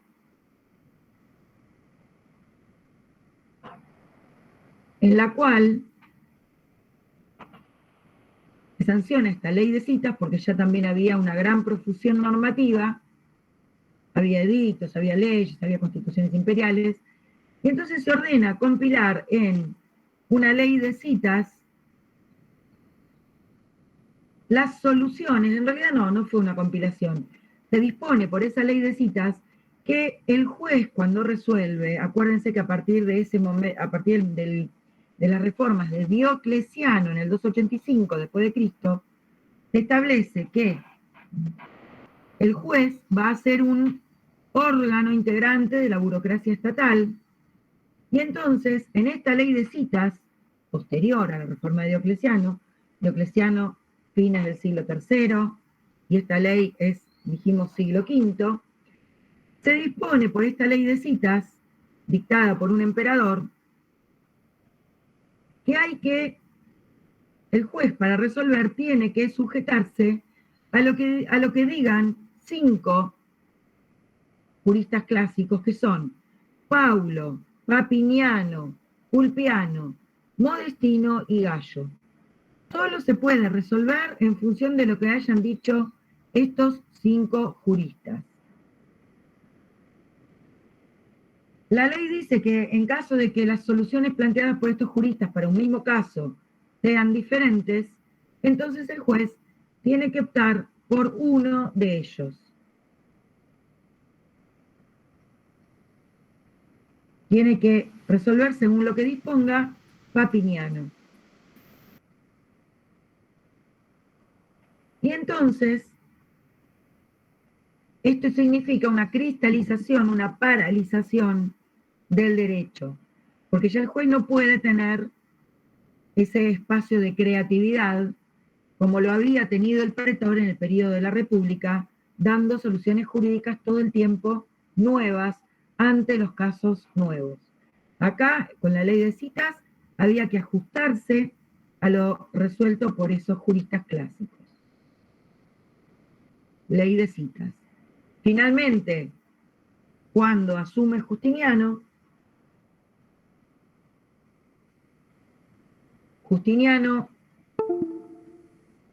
hace la compilación, ordena realizar la compilación entre el año 529 y 534 después de Cristo.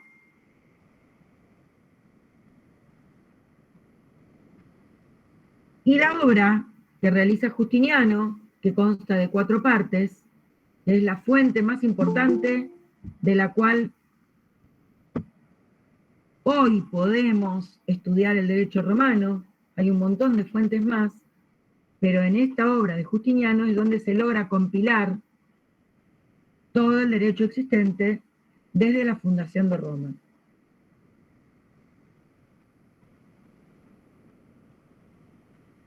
Estas 4 partes de la compilación de Justiniano son las siguientes: el código, el digesto o pandectas, las institutas y las novelas. Como ya sabemos todo lo que explicamos sobre fuentes, ahora podemos entender que la primera parte de esa obra, que es el código, es lo que compila todas las constituciones imperiales. Es decir, código, etimológicamente, viene de codex, que en latín codex designa al conjunto de codicilos, todos encuadernaditos. Y esos codicilos eran el material hecho sobre piel de animales, sobre el cual se escribían, se redactaban las constituciones imperiales. Cada uno de esos codicilos, junto con los demás, conformaban el códex, que es lo que traducimos como código. La segunda parte, el digesto pandectas, vamos a hacer referencia a pandectas, que es una palabra de origen griego, y que significa abarcativo de todo. Pan quiere decir abarcativo de todo.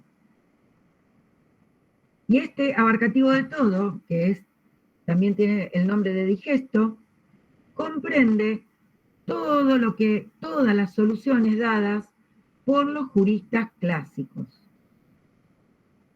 Y además tenían el ius publice respondendi, que era una atribución que les daba el emperador, por la cual lo que decían estos juristas con ius publice respondendi tenía fuerza de ley. Todo eso es compilado en el Digesto o Pandectas. Y es la parte más extensa de la compilación de Justiniano. En tercer lugar, el Código y el Digesto van a ser juntados y simplificados en lo que es lo que actualmente conocemos como un manual y que en esa época se llamaba institutas. La palabra instituta viene de instruir. Instruir, que quiere decir enseñar. Por eso las institutas eran la parte de esta compilación destinada a la enseñanza y eran como un manual. Ustedes en el manual de Derecho Civil, en el manual de Derecho Romano, tienen todas las explicaciones de los institutos jurídicos, pero no tienen toda la regulación de cómo tiene que ser esto, cómo tiene que ser aquello. Tienen la explicación sintética. En las institutas pasaba lo mismo, por eso una instituta es un librito igual que el manual de Derecho Romano. Pero esta instituta también tenía fuerza de ley, también era obligatoria. Por último, había constituciones imperiales que Justiniano iba sancionando una vez que había terminado esta obra, porque dijimos que se termina la compilación de Acer en el 534, pero Justiniano vive hasta el 565 y sigue gobernando. Por lo tanto, durante todo su gobierno va a seguir elaborando normativas, constituciones imperiales, y estas nuevas constituciones imperiales posteriores a esta compilación son las que van a ir agregándose a modo de anexos, a modo de apéndices, en la cuarta parte, que es la que se llama novela. Novela viene de nuevo.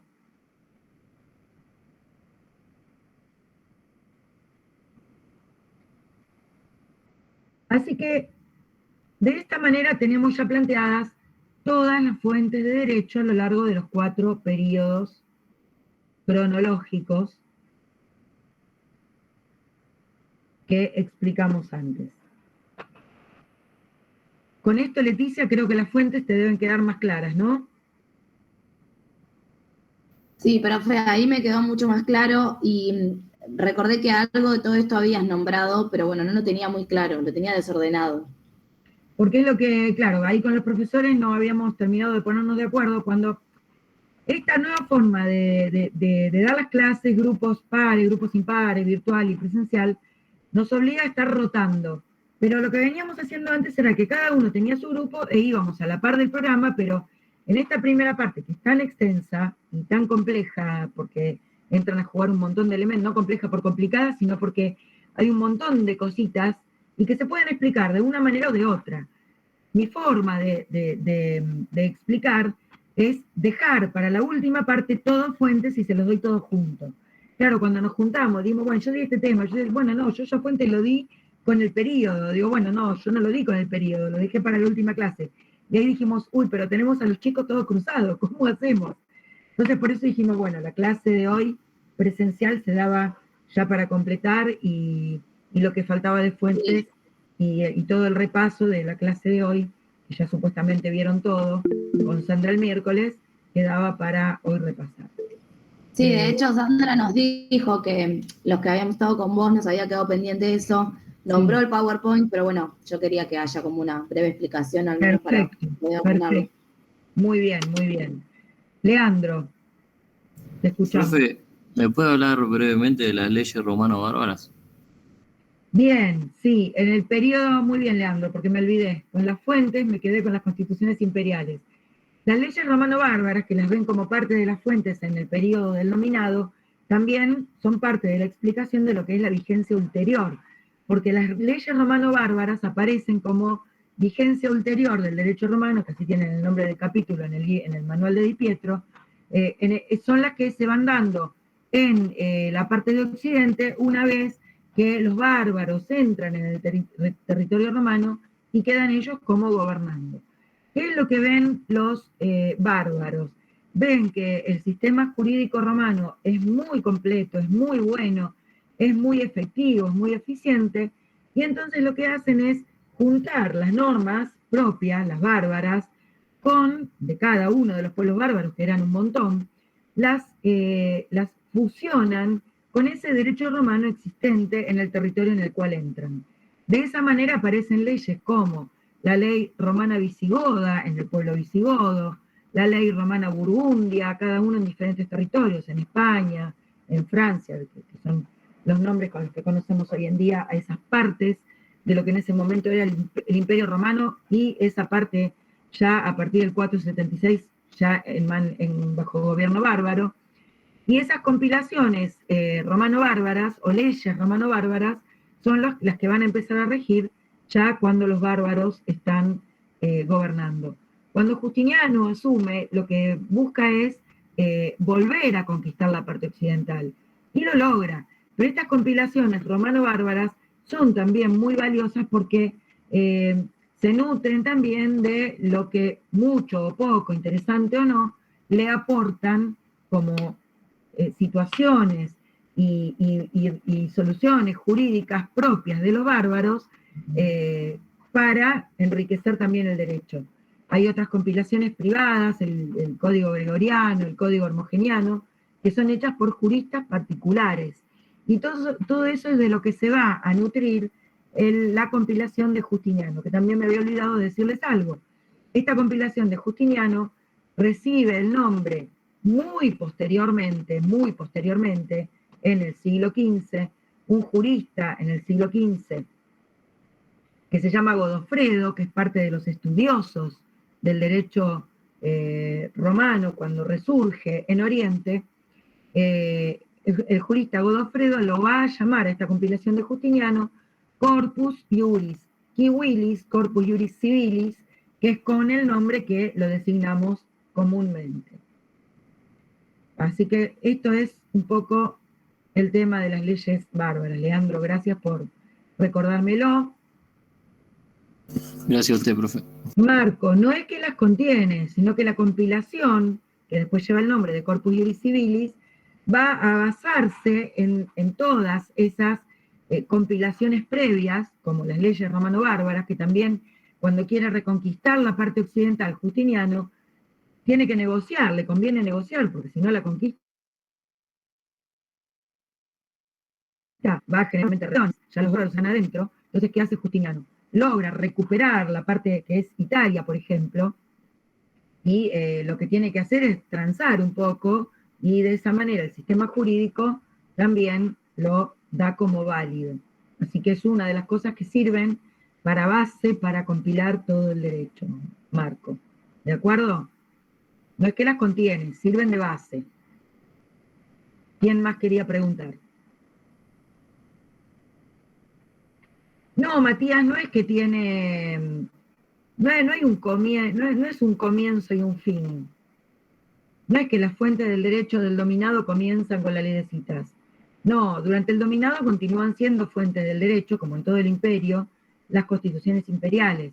Una fuente puntual es la ley de citas, pero también había constituciones imperiales, y esa ley se dicta en un momento donde, bueno, se encuentran con una gran profusión legislativa, o normativa más que legislativa, porque son todas las normas, no solo leyes, y la ley de citas dice, bueno, vamos a poner orden. Vamos a resolver, que el juez resuelva ateniéndose a esto. ¿Sí? ¿Queda claro, Matías? Bien. ¿Qué otra pregunta? Y ya estamos terminando, chicos.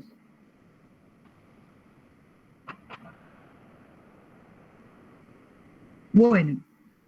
Si no hay más preguntas, si hay más preguntas los escucho, y si no, quedan libres, nos vemos el miércoles. Con el grupo que corresponda, donde corresponda.